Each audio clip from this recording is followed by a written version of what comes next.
할렐루야. 하나님을 찬양합니다. 복된 교회 복음 선교교회도 주님께 경건하게 주일 대배로 주일 오전 예배 11시 예배 드리고 여러분과 함께 반갑게 면대하고 있습니다. 섬기시는 교회와 또한 가정 위에 각 심령 위에 주 예수 그리스도의 은혜와 평강이 늘 함께하게 되시기를 예수 그리스도 이름 받들어 또한 함께 축원을 드립니다. 제가 안경이 좀 바꿔졌습니다. 어떤 사무실에다 좀 놔두고 왔더니 집에 있는 걸 쓰다 보니까 좀 어떻게 보면 까맣게도 보이고요. 그렇습니다.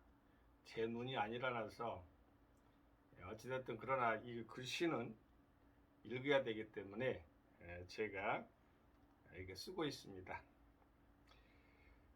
오늘 하나님의 말씀으로의 대화 중에 에스겔서 33장 19줄입니다.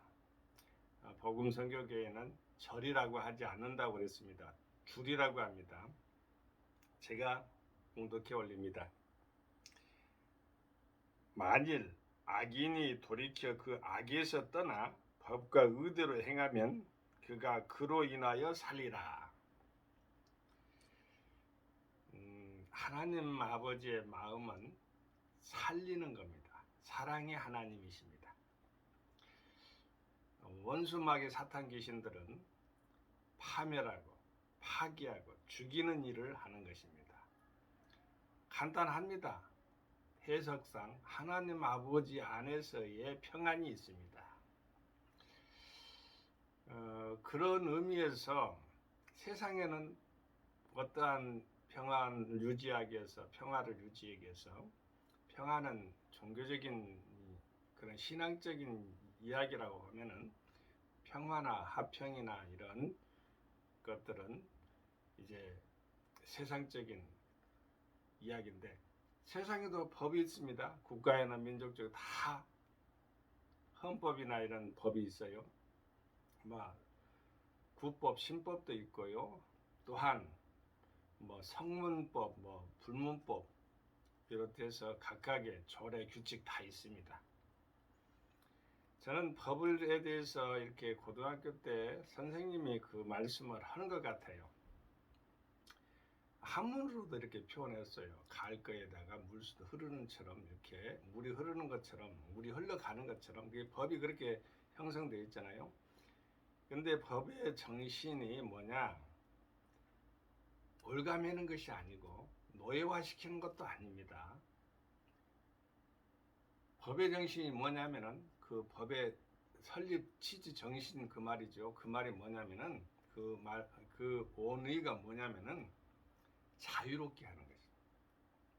우리가 법대로 법을 지키면 또한 자유롭잖아요. 심지어 사람들이 싸우다가도 법대로 하라고. 그게 바로 자유롭게 되는 거예요. 사실은요. 법대로 해보라고. 법이 어떠한 설정되어 있기 때문에 그것을 말씀한 것이겠죠. 어떠한 것에 의해서 권력적인 것이 들어가 버려요. 왜냐하면 자유도 권력 안에서 자유를 누리면 더 좋아요. 사실은 우리가 신호등을 지키잖아요. 신호등 지키면 좋아요. 파란불이면 걸어가라, 빨간불이면 서라, 노란불은 경고다, 준비해라, 다 이렇게 나타나잖아요. 오늘 본문 말씀 에스겔서에 이제 33장까지 왔는데 매주마다 한 장씩 해가는 그러한 입장에서 33장까지 왔는데 각 나라별로 보면은 에스겔서의 특징은 하나님을 아는 것이에요. 알아라, 알리라 이런 뜻을 많이 이렇게 말씀을 하는데요. 각 나라가 등장해요. 아수르, 바벨론 다 등장해요. 또 두로, 이렇게 레바논, 에돔 다 등장하는 각국의 나라가 다 등장해. 그 나라도 다 법이 있겠지요. 그런데 하나님을 모르는 것이 바로 이제 모르는 것이 무지지만은 불신하는 것은 죄예요. 에덴 동산의 선악과 이후에 인류는 죄중에 빠져서 법을 어기지요. 법대로 하나님의 법대로 살지 않았기 때문에 처음부터 어겼기 때문에 나중도 어기게 되는 거예요. 이 땅에서 하나님의 아들 예수 그리스도가 얼마나 하나님의 나라의 법을 이렇게 선파하고 전파하려고 애를 썼습니까? 하나님은 악인이 돌이켜서 사는 것을 원하는 것입니다. 악인이 돌이키지 않고 죽는 것을 원하는 것이 아니고, 오늘 본문 말씀도 그렇게 나와 있어요. 만일 악인이 돌이켜 그 악에서 떠나, 에스겔서 33장 19절 말씀을 제가 읽고 있습니다.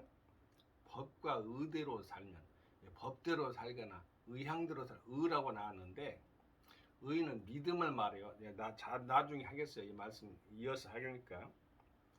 의대로 행하면 그가 그로 인해 살리라. 살리는 목적이 바로 하나님 사랑 안에서 들어있기 때문에 하나님의 마음은 살리는 거예요. 어찌됐든 죽어있는 가는 것들 살리는 거예요. 구원시키는 것이 바로 하나님의 사랑의 하나님 마음이에요. 사랑의 마음이요. 하나님의 나라는 의와 평강과 희락이라고 하잖아요. 법에 관계된 것이 나왔으니까 제가 시편을 읽다가 119편에 있는 그 말씀 가운데 119편 165절에 보면은 이런 말씀이 있어요. 주의 법을 사랑하는 자에게는 큰 평안이 있으니 저희에게 장애물이 없으리로다. 할렐루야. 나는 이 성경기의 시편 가운데 119편은 어찌 보면 정중앙에서 성경 신구약 성경 정중앙에 있는 것하고 같잖아요. 그런데 여기 읽으면서 주의 법을 사랑하는 자에게는, 그러니까 하나님의 법은 율법이죠. 세상의 법은 헌법이라고 보면은 법을 사랑하는 자에게는 큰 평안이 있다고 했어요. 저희에게 장애물이 없다겠습니다. 하나님의 법을 사랑합니까? 그렇다면 평안이 이루어질 줄로 믿습니다. 장애물이 없으면 얼마나 좋아요. 우리가 바리케이트나 이렇게 있잖아요. 허들이라고 하는데 그 장애물 경기라고 하잖아요. 넘어가고 이렇게 넘어가. 이게 건너뛰어 극복하지 못하면 장애물이 되는 거예요. 그런데 하나님의 법을 이렇게 지키면 평안은 장애물이 없다고 하니 얼마나 감사합니까? 우리가 잘 아는 모세의 후계자가 여호수아죠.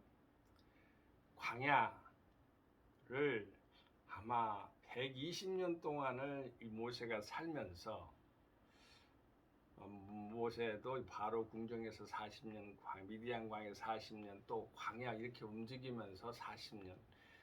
결국에는 저 가나안 들어가지 못하고 요단강물 철철철 흘러넘칩니다. 비스가설로. 그러니까 요단강 이편에서 저쪽을, 요단강 저편을 바라보면서 아마 많은 생각을 했을 거예요. 120년 동안 알력과 기력이 쇠하지 않고 치매 걸리지 않고 살았던 것도 감사한데, 이 모세는 시신을 찾지 못해요. 아마 찾았다면 아마 그것도 난리 날 거예요. 이 이스라엘 백성들이. 모세 오경이 저자잖아요. 우상까지 만들고 말이죠. 그 모세가 돌아가셨죠.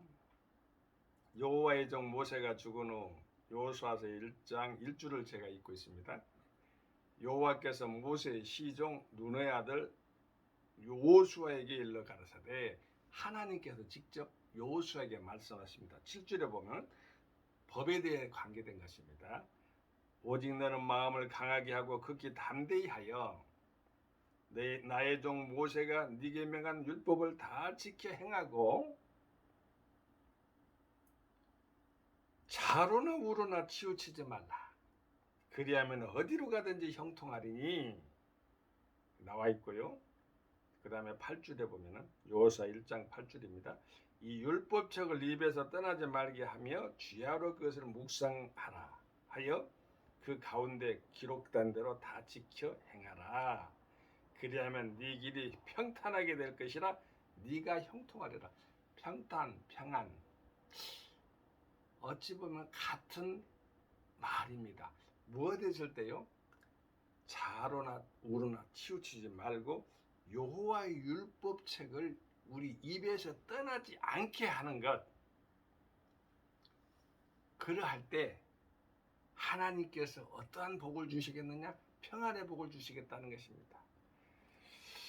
저는 법을 생각할 때 뭐 법학자가 아니니까 잘 모르는데 성경에 보면은 하나님의 법에 대한 것이 아주 일목요연하게 시편 19편 7절에서 잘 나와 있어요.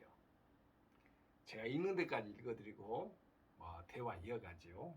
잘 보세요. 여호와의 율법은 완전하여 영혼을 솟게 하고, 아멘. 영혼을 다시 살린답니다. 다시. 여호와의 증거는 확실하여 우둔한 자를 지혜롭게 한다. 자, 하나님 아버지의 증거, 여호와의 증거가 확실해 가지고 우둔한 자까지 지혜롭게 만들어 버린답니다.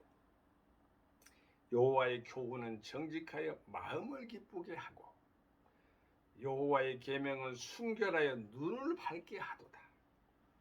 여호와를 경외하는 도는 정결하여 영혼까지 이르고, 여호와의 규례는 확실하여 다 의로우니 금곧 많은 정금보다 더 사모할 것이며 꿀과 송이꿀보다 더 달도다. 또 주의 종이 이로 경계를 받고 이를 지킴으로 상이 크니이다. 자기 허물을 능히 깨달을 자 누구리요? 나를 숨은 허물에서 벗어나게 하소서 해놓고, 죄와 인자 법에 관계된 것이니까, 그러면 하나님의 법을 지키면 영혼을 소생이 되기 때문에 죄가 소멸되죠. 하나님을 알면 세상을 이기는 거예요. 그래서요. 법을 아니까. 여기 나왔잖아요. 여호와의 율법은 완전하여 영혼을 소성케 한다. 제가 여러분 아까 말한 이제 세상의 법도 조례나 규칙이나 이렇게 이제 지방법도 있잖아요. 헌법 밑에 상위법, 하위법, 구법, 신법 이렇게 해가면서 말이죠. 민법, 상법 각각이 그냥 분야별로 다 있어요. 근데 하나님은 율법이라는 법을 가지고 있습니다. 말씀의 법. 자, 그 말씀은 그냥 올가매는 게 아니에요. 자유롭게 해주는 거예요. 사랑으로 살리는 거예요. 여호와의 율법은 완전하여 영혼을 소성케 하고, 겠지요? 그래 다음에 증거는 확실하고, 교훈은 정직하고, 계명은 순결하고, 경외하는 도는 정결하고, 규례는 확실하고, 이렇게 등등 다 하나님의 말씀 안에 들어가 있는 거예요. 하나님 말씀을 또 다른 말하면 율법이라고도 그래요. 뭐 소선지서, 대선지서 나오고 말이죠. 뭐 이렇게 다 나옵니다. 하나님 말씀 안에 다 들어있는 거예요. 우리 하나님 말씀을 지키면 복이 있는 것입니다. 오늘 하나님께서 또 하나 법에 대한 것도 에스겔 선지자는 이야기하지만 우리가 사는 방법은 뭐라고 나왔냐면은 의대로 행하는 것이라 했어요. 의는 뭐냐? 바로 믿음을 말하는 거예요. 법을 알면 뭐예요? 믿음이면 안 되잖아요. 저는 야고보서에 볼 때마다 그 행함에 있어서 믿음을 같이 한대. 제가 주제 넘게요. 제가 말씀을 하나 더 제가 확인할 게 있어서 제가 보고 있어요. 동영상 그 기법상 그런 거니까요. 우리나라에 아주 훌륭한 유학자들이 많았어요. 저희 알다시피 그냥 우리가 이름만 댈게요. 태계 이황, 이율곡, 기대성 등등.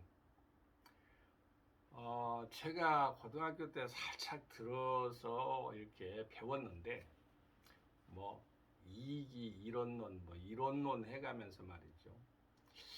어떤 때는 이렇게 표현도 하더라고요. 주먹이 먼저 갔는데 마음이 깨달았다. 마음이 먼저 가야 주먹이 나간다. 이렇게 말을 하면서 말이에요. 이분법적으로 어떻게 이론론적으로 뭐 이론론적으로 막 생각하면서 아주 복잡하다네요. 제가 우리 성현들 그 깨달음에 있어서 그 존중합니다. 근데요, 야고보서는요, 행함이 없는 믿음은 죽은 믿음이라 해가지고 그것을 통합을 해버렸어요. 동시에 나가요. 동시에. 뭐 이황, 이희를 초월해버려요. 오늘 혹시 유학자들이 오늘 동영상을 들으신다면 양해를 바라고요. 깨우침도 있게 되길 바랍니다. 야고보서를 읽어보면 한국의 전통 유학 사상이 전부 다 해결되어 버려요. 제가 연구를 하다 보니까 행함이 없는 믿음 그 자체 안에 뭐 이기 이론론, 이론노인 이런 등등 각각의 이론서 아까 말했잖아요. 주먹이 먼저냐, 행동이 실천이 먼저냐 그 말이죠. 실천이 먼저냐, 마음이 먼저냐 이런 것들이 전부 다 해결되고 해설되어 버린다. 해석되고 분석되어 버린다 이 말이죠. 종합되고 통합된다 이 말이죠. 분석이라는 말은 그렇겠습니다만 분석도 해야 또 통합도 되니까. 너무 나갔습니까? 성경 안에 다 해답이 있어요. 이건 학문적 자만, 교만이 아니에요. 자만이 아니에요. 성경에 해답이 있습니다. 오늘 본문에 보면은 법과 의대로 행하면 법하고 의가 믿음과 실천적이가 되는 법은요. 형식적이잖아요. 동시에 행하면 그렇게도 돼요. 여기서는. 그러니까 야고보에서 말하는 행함이 없는 믿음은 죽음이다. 이 말씀 안에 들어있다고도 보겠습니다. 그가 그로 인하여 살리라. 할렐루야. 살아야죠. 하나님의 말씀의 법에 따라서 믿음으로 살아야죠. 그리하면은 하나님이 형통으로 기뻐하시는 거예요. 하나님의 법을 사랑하는 자에게는 평안이 있으리니 장애물이 없다겠잖아요. 그러한 삶이 한 주간 아니 영원토록 종과 여러분과 함께 하기를 주 예수 그리스도 이름 받들어 함께 또한 축원을 드립니다. 감사합니다. 폭우 중에도 우리를 지켜주시는 하나님을 찬양하고 속히 나라가 평정을 찾고 빨리 복구가 되기를 함께 또한 기도하는 마음으로 하나님께 이렇게 간구합니다. 성교 샬롬. 아멘. 감사합니다.